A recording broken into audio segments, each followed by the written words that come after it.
Bem-vindo ao Flam Podcast, nosso espaço aqui de mesa para a gente compartilhar a vida, conhecimento. Tudo bom, Vitor? Tudo bom, Fábio. Bom estar aqui com você mais uma vez. Maravilha. E aí, senhor André Botelho, tudo bem? Tudo bem, Fábio? Tudo bem, Vitor? Vamos ter uma boa conversa. Antes da gente conversar, quero agradecer à Igreja Batista Urbana que cede esse espaço para a gente poder ter essa mesa, ter essa conversa. E hoje com um tema bastante importante sobre espiritualidade. Espiritualidade dos pais do deserto. O que é essa espiritualidade, André? Legal, Fábio. O que é a espiritualidade dos pais do deserto? Exato. Desde lá da origem, quando eles decidiram fazer uma diferença ali institucional e irem para o deserto para ter uma espiritualidade mais centrada. Ah, legal. A espiritualidade dos pais do deserto é a espiritualidade que a gente chama espiritualidade contemplativa. Na verdade, é um modelo de espiritualidade, uma escola, uma tradição que nos influencia bastante. Nós admiramos essa espiritualidade, mas temos sérias dificuldades em vivê-la, em praticá-la. Ela tem esse aspecto oriental, né? Palavras como meditação, né, pertencem a essa tradição, a busca da oração. O que acontece? Como você perguntou a partir de um ponto histórico, né, os pais do deserto, de fato esse é um movimento muito importante de espiritualidade. Coincide com um momento da história da igreja, em que a igreja, o cristão sente a necessidade de se reinventar. Por quê? A gente vem dos primeiros séculos da igreja convivendo com o martírio, né, com a perseguição, e de repente, conversão de Constantino, início ali do quarto século, a igreja começa a se institucionalizar e a igreja passa a ser do império, mas os cristãos dizem, não é isso. Como é que essa igreja secularizada, e a gente falar de igreja secularizada no quarto século, né, como é que isso não é seguir a Jesus? Então há um movimento agora então dos cristãos de irem para o deserto em busca de viver longe dessa igreja ou dessa sociedade cristã, mas que não era cristã, segundo estes, né? Procurar esse espaço para desenvolver sua espiritualidade, encontrar sua conversão. Então esse movimento acontece tanto de uma maneira individual, inicialmente assim, não organizada, depois eles começam a se organizar em grupos, né? Posteriormente vêm os monastérios, depois as ordens. Daí que nascem os monastérios? Isso, é a partir daí. Então, primeiro assim, você tem casos, né, de pais irem para o deserto para viverem só, né, para viverem, e a partir depois eles organizam comunidades. Mas existe o tripé da tradição contemplativa, né, da espiritualidade contemplativa, é solitude, silêncio e oração. Então, se a gente pode buscar uma herança, e qual é esse DNA da espiritualidade contemplativa, passa por isso, né? A busca da solitude, ou solidão mesmo, né? Henry Nouwen, quando fala sobre isso, ele usa até a palavra solidão, mas hoje a gente usa com a palavra, hoje a gente fala solitude, né? Mas esse exercício do estar só para encontrar a Deus, né? Que passa pelo exercício depois do silêncio também, do se calar para ouvir a Deus, e a prática da oração, que é também resposta, e é oração no sentido de oração não só da mente, mas do coração, né? Os contemplativos falam falam muito disso, né? De orar com todo o seu ser, né? Eu fico imaginando, Vitor, como é que a gente faz solitude na cidade de São Paulo? Aluga um estúdio, prova de som, não um estúdio apartamento desses que é cozinha tudo junto com o quarto, não. Um estúdio de gravação musical, entendeu? A prova de som. Aí você pratica o silêncio e a solitude juntos. Vai no Midas, pega uma hora no Midas lá com o Rick Bonadio. Mas assim, falando sério, é muito curioso isso, porque o André falou entre solitude e solidão, que às vezes são usados como sinônimos, mas a gente queria usar mais a palavra solitude. São Paulo é uma cidade de solitários, mas não por opção, né? São solitários no meio de multidões em que tudo que existe é qualquer coisa menos silêncio e opção pelo encontrar a Deus longe, longe do barulho, longe do ruído. Como que faz isso em São Paulo? Olha, eu acho que numa cidade como a cidade de São Paulo, tem que se fazer 2 exercícios. Um exercício em busca da companhia e um exercício em busca da solitude. E quando eu falo de um exercício em busca da companhia, é que essa solitude opcional, ela só vai poder existir se você tem uma vida comunitária primeiro. Você só vai em busca de uma solitude para que opcionalmente eu tenha esses momentos de solidão que eu falo com Deus. Você só faz esse movimento deliberado se em primeiro lugar você tem a opção de fazer esse movimento. Para ter a opção de fazer esse movimento, você precisa primeiro experimentar o que é vida comunitária. Você precisa ter uma vida com companhia, na qual exista companhia. Então, numa cidade como São Paulo, primeiro você busca companhia. Depois você precisa buscar um espaço de silêncio. Esse espaço de silêncio, ele pode ser no Parque Trianon. No meio da Avenida Paulista, você tem lá um parque. Não pode ser no Parque da Aclimação. Pode ser no MASP, mas tem que pagar para entrar. Complicado, né? Mas esses espaços de silêncio na cidade de São Paulo, eles existem. O que talvez seja mais difícil é encontrar esse espaço de silêncio na São Paulo periférica. A crueldade da metrópole, no mundo inteiro, São Paulo não é diferente, é que os equipamentos de fruição da cidade, eles estão à disposição da elite. Eles não estão à disposição das pessoas mais pobres. Na São Paulo periférica, muitas vezes o seu quarto ele divide muro com o quarto do vizinho. Na São Paulo periférica, aquilo que é vida privada muitas vezes é vida compartilhada com todo mundo da vizinhança. Na São Paulo periférica, o barulho de carro muitas vezes se mistura com barulho de tiro.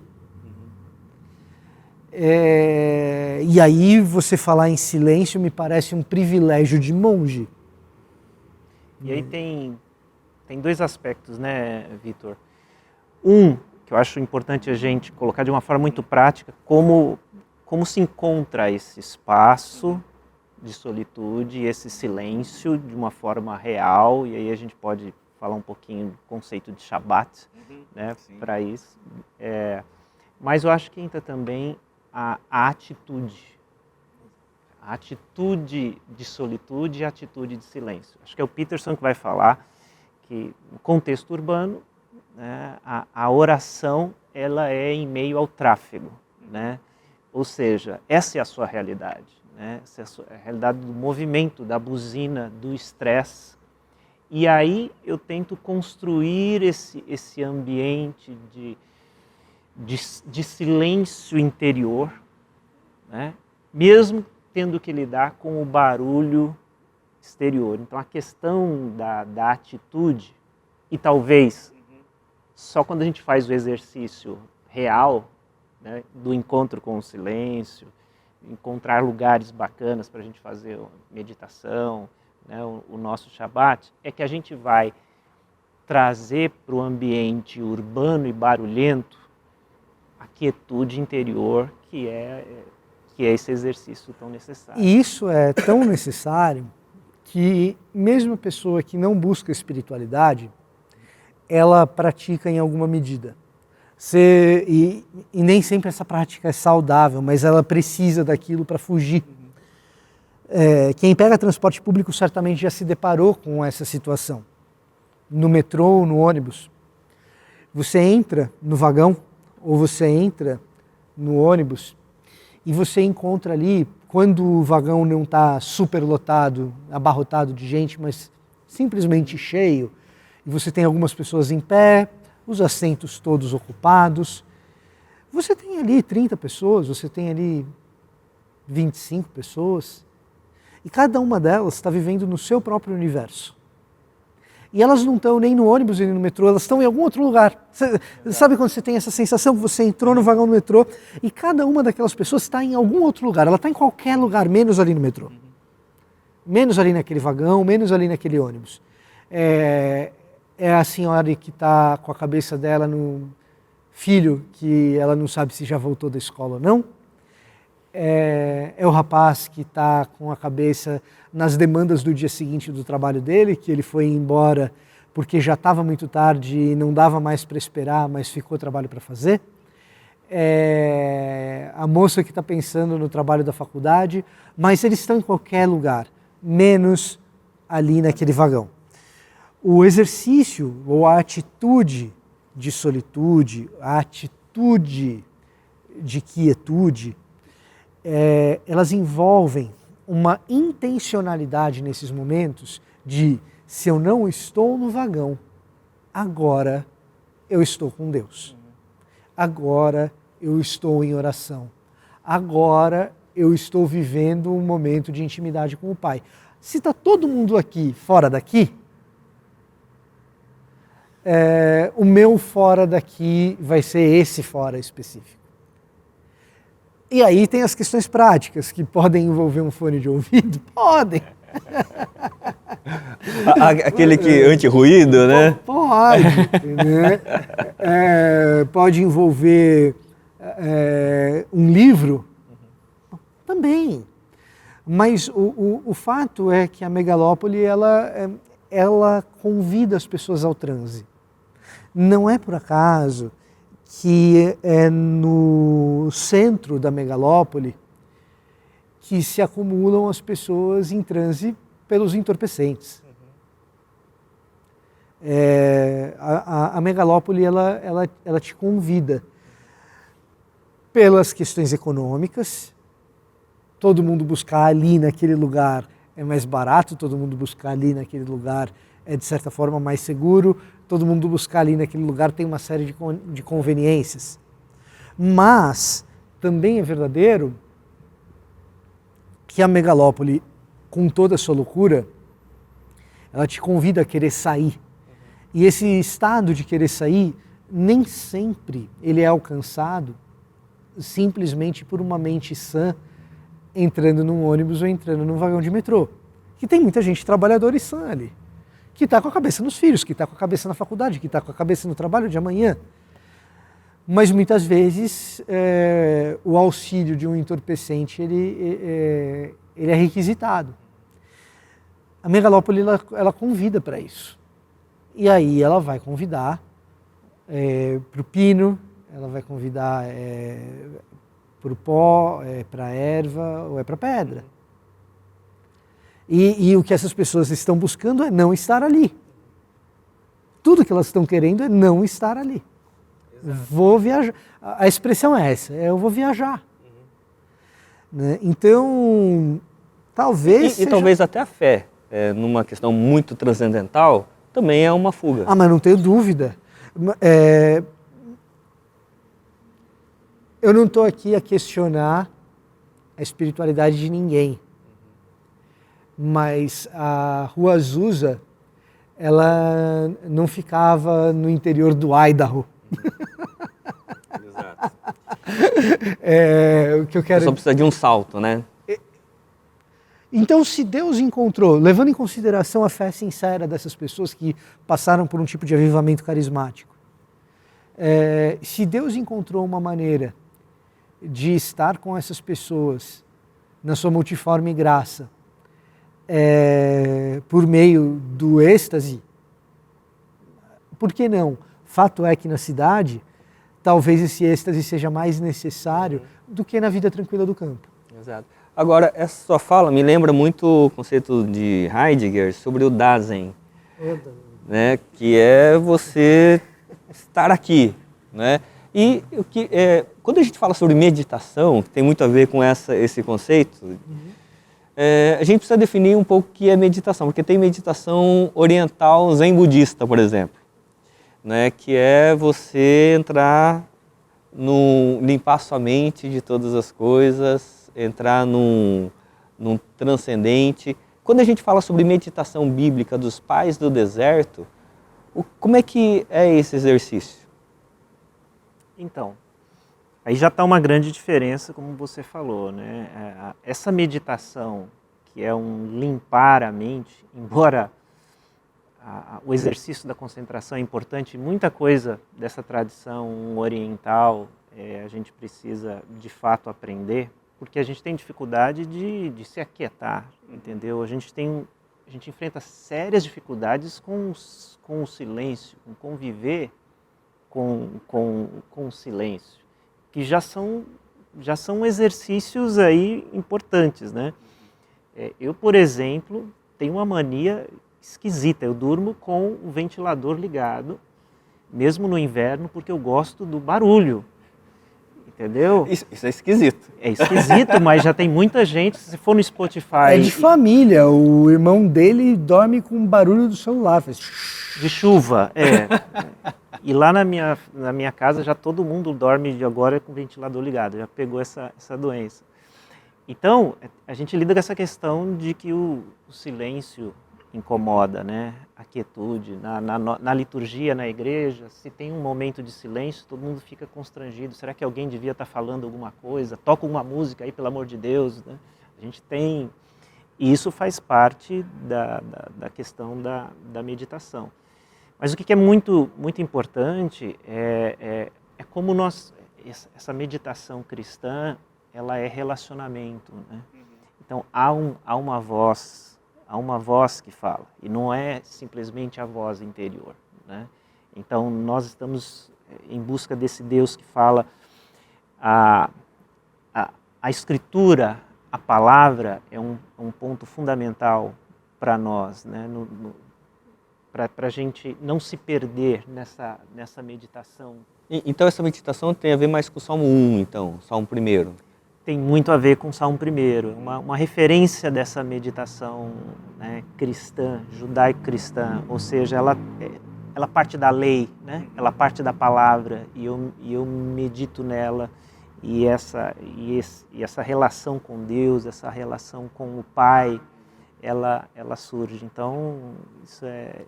Então, essa meditação bíblica não seria um esvaziar da mente, mas um encher da mente. É um encher da mente.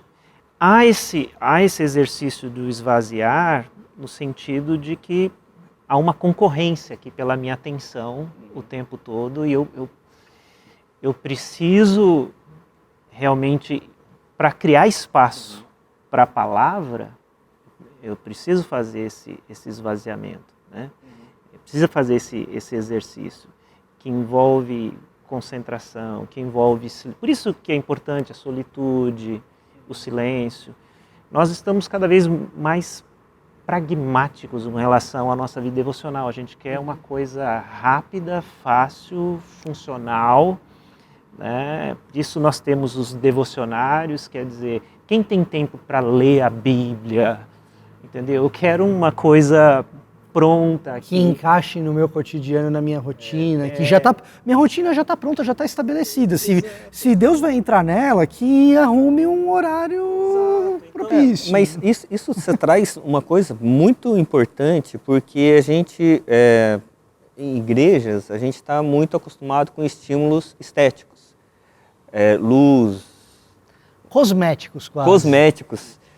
E a teologia da espiritualidade, ele faz um outro movimento. Ao invés de estímulos estéticos ou cosméticos que nos atraiam, é você um movimento mais para dentro, seria isso? É fazer esse movimento mais para dentro, se aquietar, tirar os ruídos Agora, olha que interessante, a gente estava falando dessa, vamos dizer, essa espiritualidade urbana, né, de desconexão. Isso tem muito a ver com essa necessidade de se distrair, né, de sair da dor, do problema, do tédio, né? Então, você pensa, você sonha, Então, quando você traz da espiritualidade cristã o conceito de descanso, e aí a gente começa a falar sobre Shabat, né? de descanso como um conceito bíblico, partindo de uma teologia do descanso, a partir de Gênesis, o descanso de Deus, aí a gente percebe que esse descanso é um descanso contemplativo, voltamos para a tradição. Né? Se descansa para contemplar. Né? Deus descansou e contemplou a própria criação e ficou satisfeito e disse, isso é bom. Né? Isso é estético, mais do que cosmético. Uhum. Exato. Há uma diferença grande aí, né? Exato. Você parou, contemplou, percebeu a diferença entre ruim e bom, falou, isso aqui é belo, isso aqui é bom. Que é onde está a margem do ético e do estético, diferente da cosmética que simplesmente te fornece algo que te entreter por alguns segundos, por alguns minutos, porque aquilo é, em alguma medida, aprazível, mas você não contemplou nem parou para pensar no porquê aquilo é belo. E aí, o ponto é o seguinte, esse descanso contemplativo, ele não aliena da vida, ele não distrai, porque eu descanso e olho para a vida, eu olho para a própria vida. Por isso que é importante a pausa, o descanso. E assim, o cidadão urbano normal, contemporâneo, ele entende descanso como distração.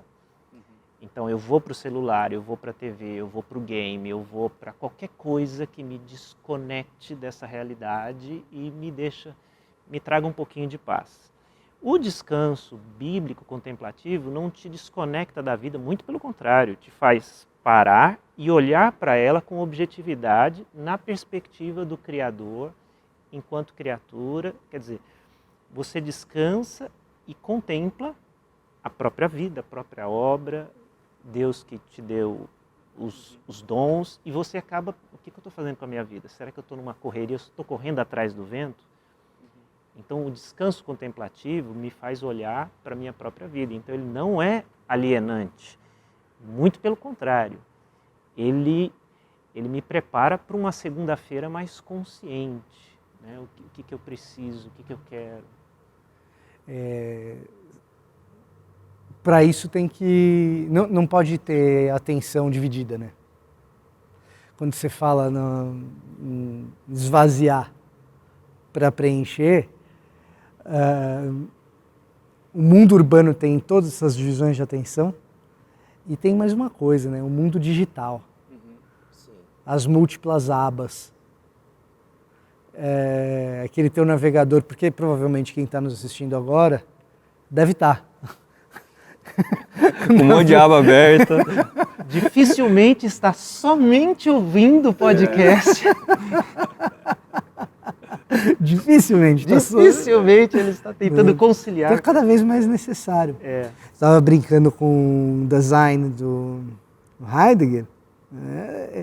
A brincadeira com o Heidegger era pesada, né? O design, né? O ser. Você é você mesmo quando você está consciente do seu estado, que você está aqui. Né? O ser e o tempo. Né? Sein und Zeit. E o tempo que a gente vive é um tempo de muito design e pouco design. Né? É o mundo da cosmética.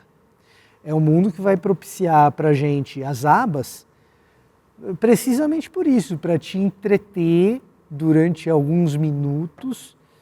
É um reino, o reinado do entretenimento.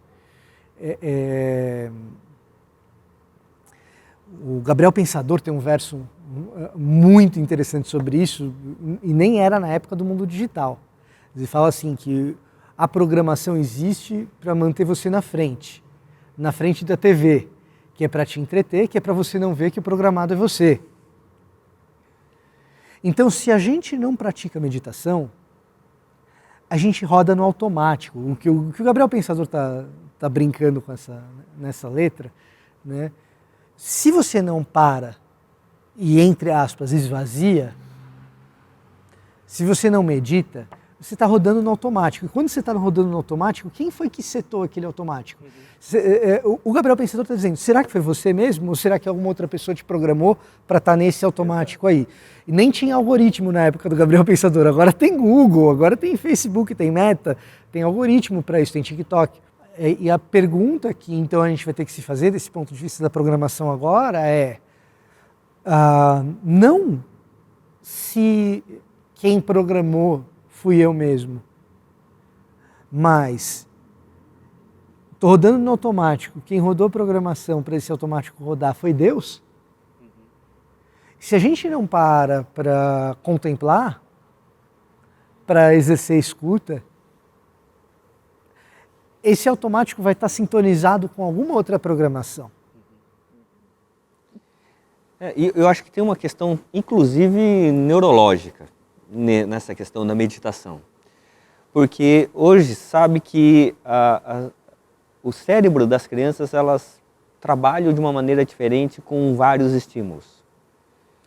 E quando você trabalha na psicologia, a gente vê isso, a importância da meditação, nem a bíblica, mas uma meditação contemplativa, isso também traz alguns estímulos neurológicos importantes e que alguns terapeutas usam, inclusive para sanar a questão de ansiedade, depressão e tudo mais. Então, isso é importante na igreja, né, para os cristãos terem uma contemplação bíblica vinculada à realidade, mas também a todo ser humano, né? Isso, hoje já se sabe que faz bem para a saúde, né? Faz bem para a saúde mental, faz bem para a saúde como um todo, né? A meditação. Hoje o mundo corporativo já descobriu a necessidade do lugar da espiritualidade, de dar espaço, de fomentar isso, né? Para que as pessoas tenham, como se falar, a educação, né? A pedagogia. Agora, o grande diferencial é a referência que nós temos, né? Não é uma meditação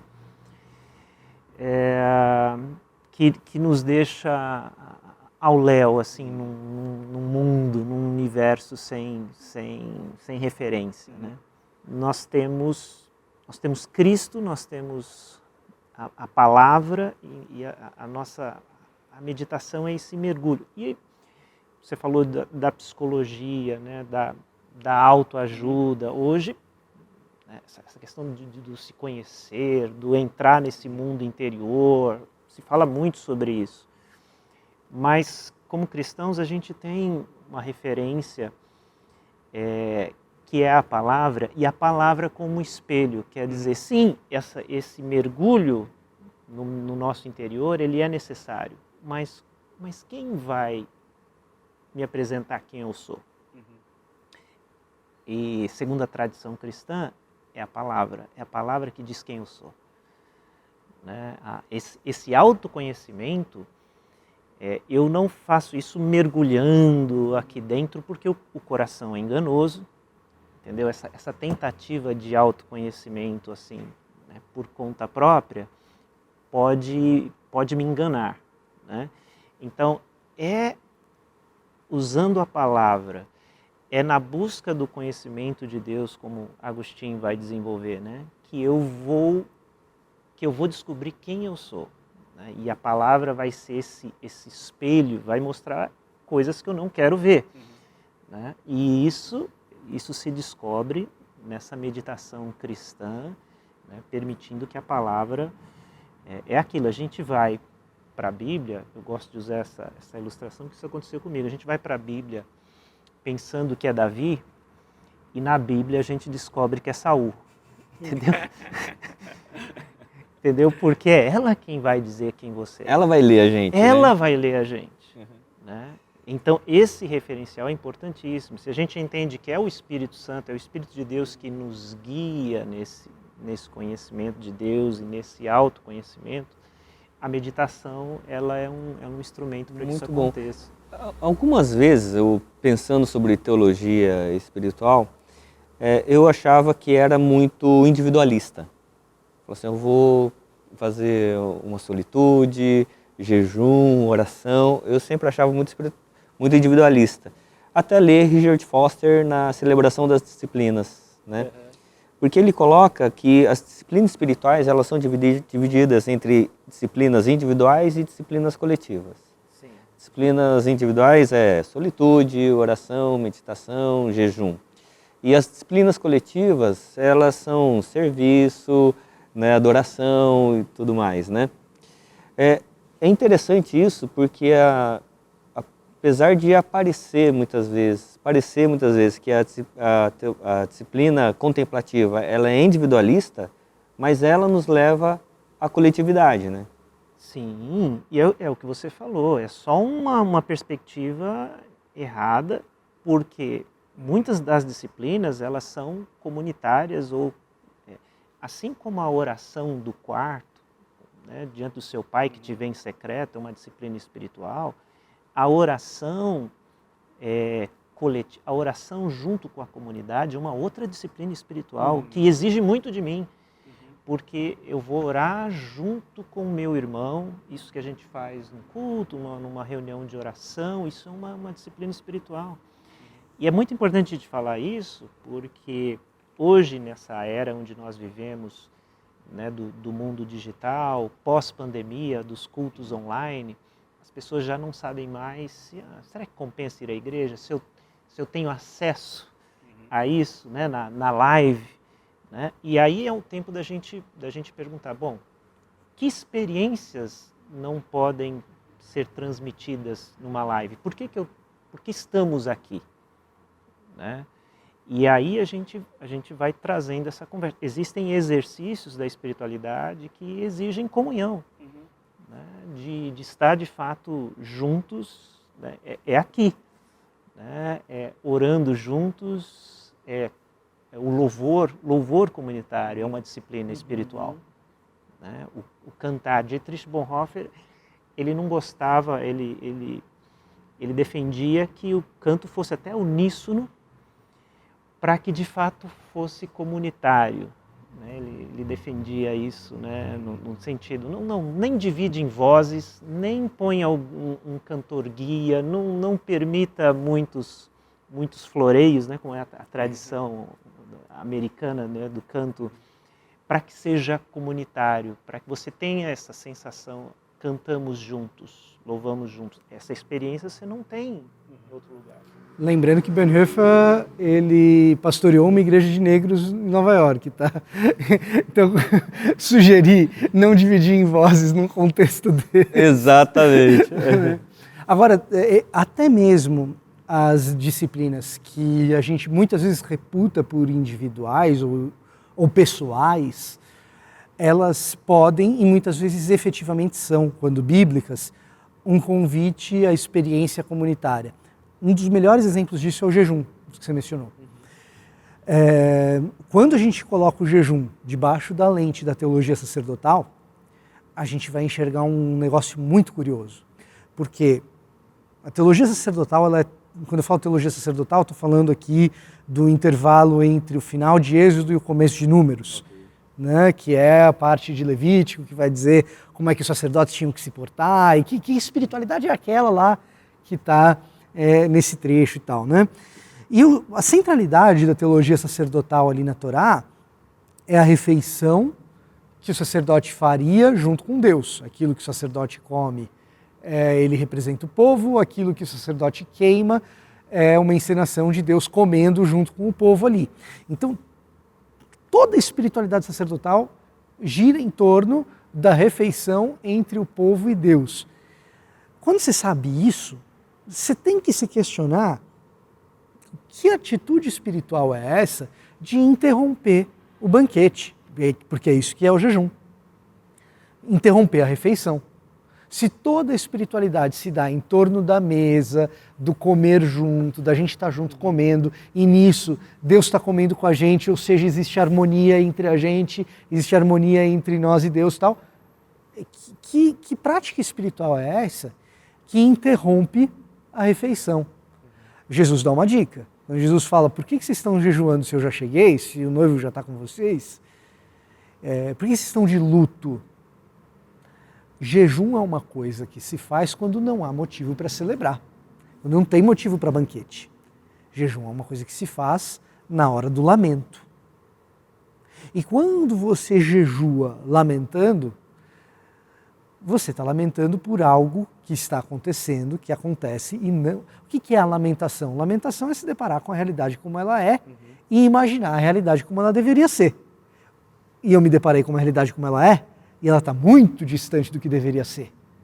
Então eu lamento. Essas realidades, quando a gente se depara entre o que é e o que deveria ser, injustiça, então eu lamento. Injustiça é um negócio comunitário. É uma situação que envolve um monte de gente. É mais do que eu, é mais do que apenas eu. Então o jejum é uma maneira de convidar o outro para o meu momento pessoal e individual de espiritualidade, de solitude, de silêncio. Lá dentro do meu quarto, sem que ninguém veja, quando eu estou em jejum, a minha fome está me levando em direção à morte e ao lamento, que convida o meu corpo a participar de uma espiritualidade que lembra, esse mundo aqui é injusto, esse mundo aqui ainda tem fome, esse mundo aqui ainda tem deterioração, esse mundo aqui ainda tem morte.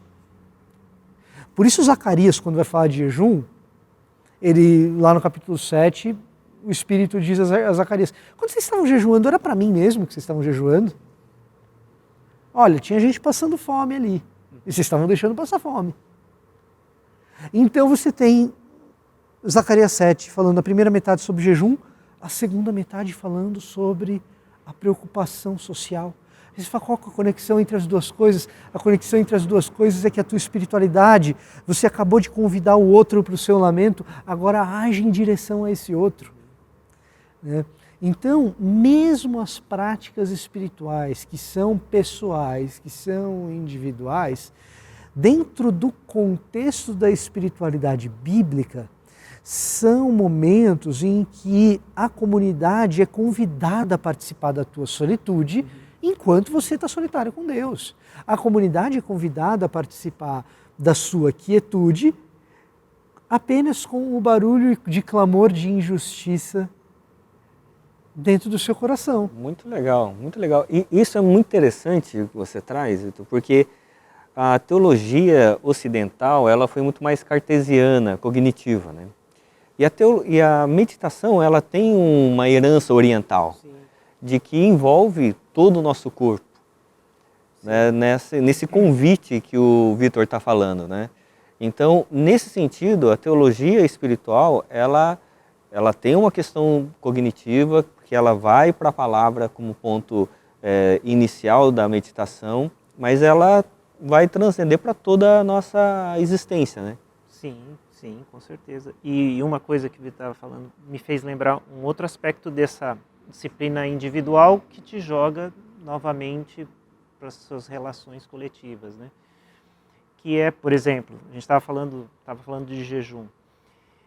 O jejum é uma disciplina que também te devolve para a mesa com uma outra atitude.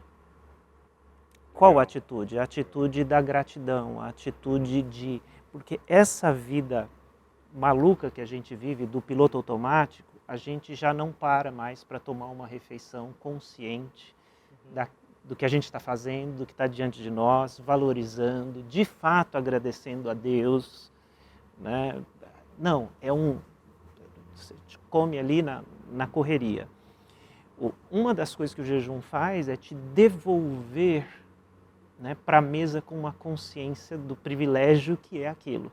Imagina isso comunitariamente também, né? A mesa comunitária. O silêncio e a solitude fazem a mesma coisa. Você faz esse movimento, mas esse movimento te devolve de uma outra forma, com uma outra atitude. Nós não temos a tradição do silêncio, né?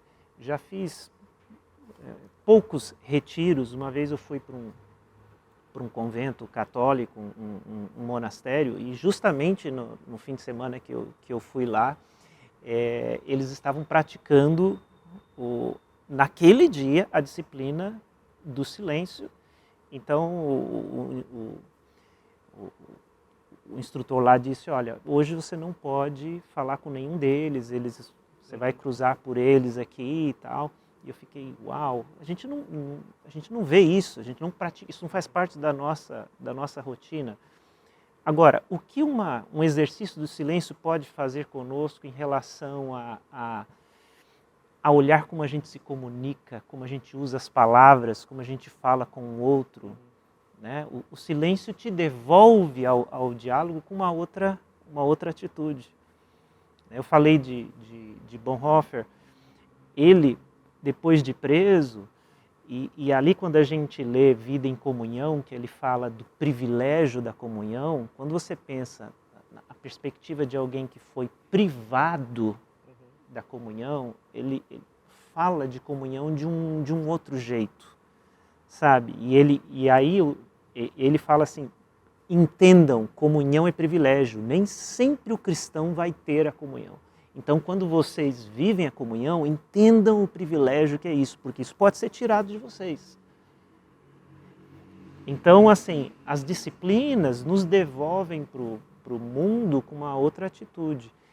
O movimento dos pais do deserto, que são muito criticados por esse movimento escapista, sai do mundo, mas Nouwen, Thomas Merton vão defender o movimento dizendo assim, bom, eles fizeram esse movimento, mas para poder voltar e ter alguma voz para o mundo. Então, há a solitude, há a reclusão, mas há esse movimento de um cristão que volta tendo algo a dizer depois de ter vivido o silêncio. Então esse silêncio, esse afastamento da realidade, ele tem a ver com o Shabat. Do sétimo dia, do ano sabático, ele tem a ver com isso?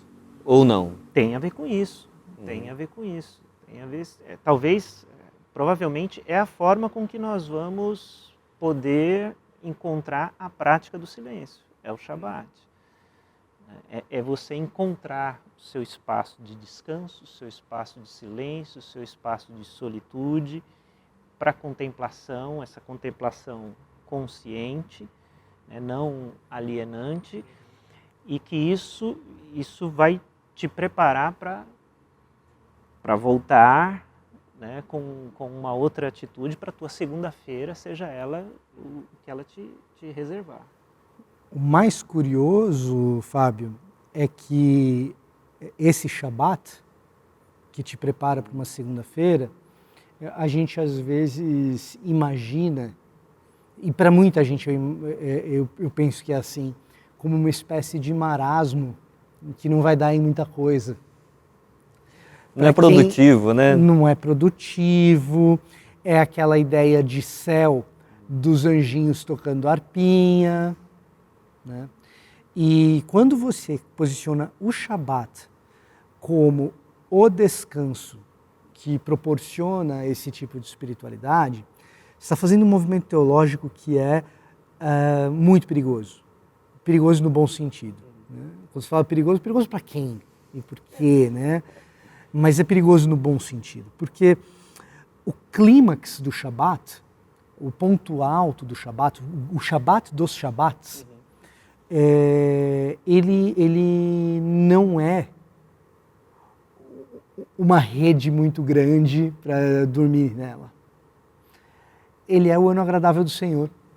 É o jubileu, né? É o jubileu. Então, quando você fala assim, não, você tem um dia de descanso. Aí depois você fala, não, você tem um ano de descanso a cada 7. Não, mas a cada 7 descansos desses de um ano, você tem, no ano 50, um ano de descanso. O que acontece nesse ano de descanso? É o ano que os escravos voltam para casa, que as terras voltam para os seus proprietários. É o ano do jubileu, é o ano agradável ao Senhor, é o ano que Jesus veio para proclamar. Lá em Lucas capítulo 4. O que acontece nesse ano? Deror, libertação. Uma palavra que só aparece nesse contexto, no contexto do jubileu. Ela aparece em Levítico capítulo 25, ela aparece em Isaías 61, que depois vai ser lido por Jesus lá em Lucas capítulo 4, na sinagoga. Libertação.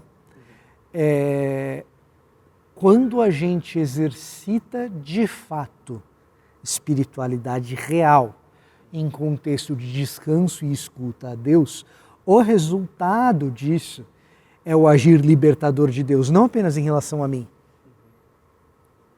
mas em relação a tudo aquilo que povoou essa minha espiritualidade, que veio convidando o outro para participar dela ali junto. O outro nem sabe que eu orei por ele. O outro nem sabe que por algum motivo as preocupações dele se tornaram as minhas preocupações. Mas o fato é que a vida dele ter se tornado parte da minha vida naquele momento deliberado de contemplação faz com que o clímax dessa espiritualidade seja a transformação de vida dele, a libertação dele e a minha própria também. Então, acontece algo de muito perigoso quando se traz o Shabat para o domínio da espiritualidade deliberada, da espiritualidade bem pensada, de um descanso que ele talvez no sentido do Domenico De Masi, é um ócio que não é meramente ócio, porque não é ócio. É um status de criatividade monumental. É um momento em que surgem grandes ideias, em que as grandes energias são renovadas, em que a gente se permite levar a nossa mente onde ela não vai, porque Deus leva e não é a gente que está levando. E o Domenico De Masi, que era italiano e que, até onde eu sei, não era cristão, né? Exato. Mas é ali, naquele momento, intencionalmente planejado para que a nossa mente esteja com Deus, para ser planejada pelo que Deus quer planejar, e que de repente Ele vai colocar no nosso coração o que tem que ser feito aqui, o que tem que ser feito acolá, a área da minha vida que precisa mudar, senão a gente não sai do lugar, a pessoa que precisa ser amada porque a gente nem tinha reparado que ela estava carente. É nesse espaço do Shabat. E a gente tem que lembrar que o clímax do Shabat não é uma grande rede. O clímax do Shabat é o ano do jubileu. E pensando, como a gente está falando em Shabat, né, pensando dentro de uma disciplina espiritual, lembrar que para nós não é um dia necessariamente, né, mas é um período e é uma pausa.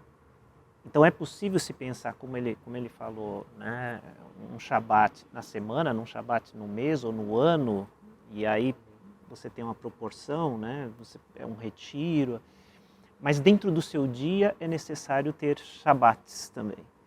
Né, e eles significam pausas conscientes, né, de desconexão, de reflexão, de devocional, de descanso. Então a gente tem que trazer isso para o nosso dia, não é? Seria muito bom, a maioria das pessoas dificilmente vai conseguir se disciplinar para ter um dia, né? E acho que a gente, talvez pelos problemas que Jesus teve com os judeus, né, e o sábado no seu tempo, a gente tem muito preconceito com o próprio conceito em si, hoje a questão dos adventistas e tal, mas nós estamos errados, nós precisamos resgatar, né, o valor, o princípio do Shabat, né, e trazer isso para a nossa espiritualidade, para o nosso dia a dia. E é importante saber que não é necessariamente uma desconexão completa de corpo. Vou dar um exemplo que eu estou querendo dizer com isso. Eu conheço uma pessoa que gosta muito, muito de caminhar e correr.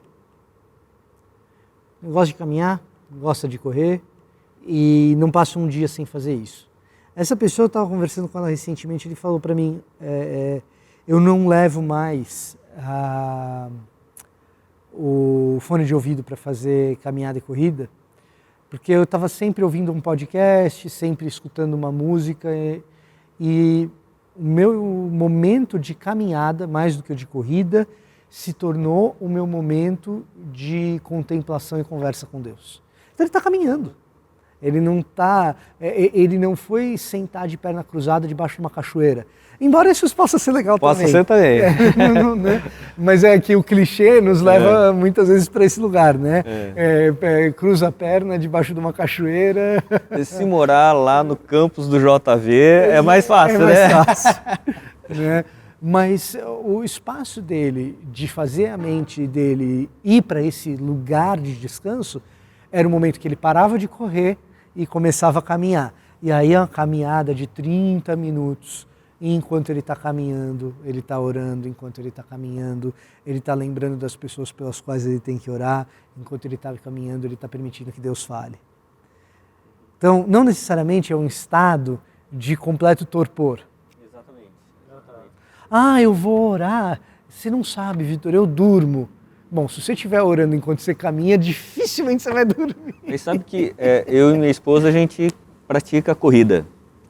E no ciclo de preparação para maratona, às vezes a gente tem treinos muito longos, de 30 quilômetros, 35 quilômetros. Então você fica muito tempo correndo ali. E isso foram várias vezes, já aconteceu, de estar treinando ali, falando com Deus, orando, perguntando as coisas para Deus e tendo um problema para resolver. E de repente, no final da corrida ali, parece que tudo limpa e fala assim, cara, agora eu sei o que eu tenho que fazer. É isso, parece que tudo organiza. Então, mas é interessante, porque é um processo meditativo. E na corrida a gente fala isso, né? Que chega um momento que entra num processo meditativo. Mas agora, André, de forma bibliográfica, agora a gente partindo mais para o final,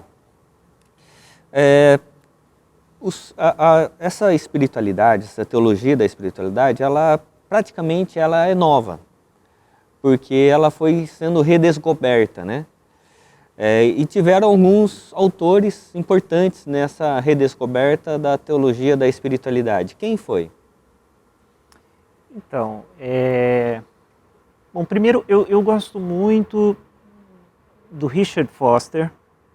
Ele já é um adepto da teologia contemplativa, né, e da espiritualidade contemplativa, né, o clássico Celebração da Disciplina, né, que a maioria das pessoas conhecem.